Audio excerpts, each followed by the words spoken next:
চলে এসেছি একটা নতুন ভিডিও নিয়ে। তো আজকের ভিডিওটা ভালো লাগলে লাইক শেয়ার কমেন্টস করতে একদম ভুলবে না।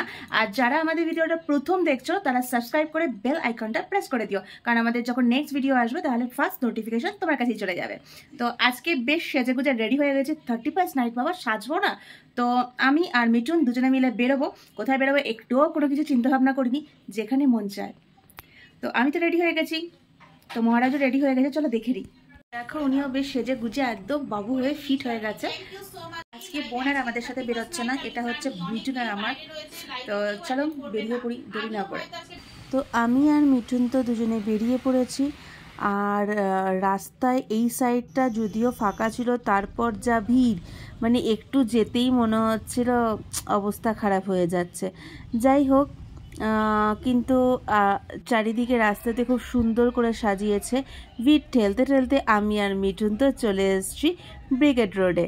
তো সুন্দর করে এখানে দেখতেই পাচ্ছ সাজিয়েছে। আর আমরা আমাদের স্কুটিটা এক জায়গাতে পার্ক করে দুজনে মিলে হাঁটতে হাঁটতে যাচ্ছিলাম। দেখো মাথায় একটা মুকুট পরিয়ে দিয়েছে, ওর খুব পছন্দ হয়েছে এখানে। তো কি আর করা যায়, বরের ইচ্ছা তো মাঝে মাঝে রাখতেই হয়, মানে আবদার বলতে পারো।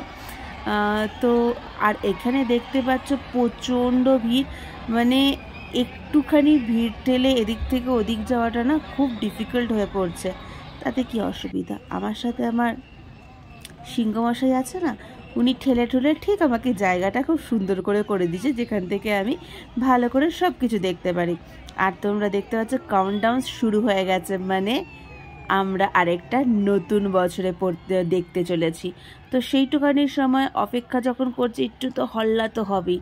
তো এখানে দেখছো সবাই প্রচণ্ড এক্সাইটেড, আর মাত্র কয়েকটা সেকেন্ড। তো তোমাদের সবাইকেও হ্যাপি নিউ ইয়ার। তো আমরা তো এখানে প্রচণ্ড আনন্দ করেছি। তোমরা কে কে এখানে গেছো আর কারা কারা আমাদের সাথেই ছিলে তারা কিন্তু কমেন্টসে জানিও, আর কাদের কাদের ভালো লেগেছে তারাও বলো। তো এরপর আমরা চলে যাচ্ছি বাড়ির দিকে, আর কোনো কাজ নেই তাই। বাড়ি তো ফিরে এসেছি, প্রায় 1টা বাজতে চলে। ভেবেছিলাম কোরমাঙ্গালাতে যাবো, একটুখানি জুসও খাবো। তো এত ট্রাফিক, তারপর দেখি যে ভেতরেটা ঢোকা ক্ষমতা হয়নি।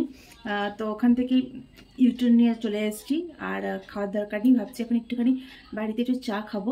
মাঝে মাঝে একটু হয় না, ঠান্ডাতে অতক্ষণ চপ করে খাওয়ার পর মনে হয় একটুখানি কিছু একটুখানি হলে ভালো হতো। তো দুজনের জন্য একটুখানি চা করে নিই, জানি বোন খাবে না। তো চলো চাটা কমপ্লিট করে নিই, কারণ এই সময় একটুখানি চা কফি হলে বেশ ভালো লাগে। তো আজকের এই ভিডিওটা তোমাদের কেমন লাগলো অবশ্যই কিন্তু কমেন্টসে জানিও তো। আর আজকের মতন টাটা, আর সবাইকে হ্যাপি নিউ ইয়ার, মানে এই বছরটা তোমাদের জন্য খুব ভালো কাটে।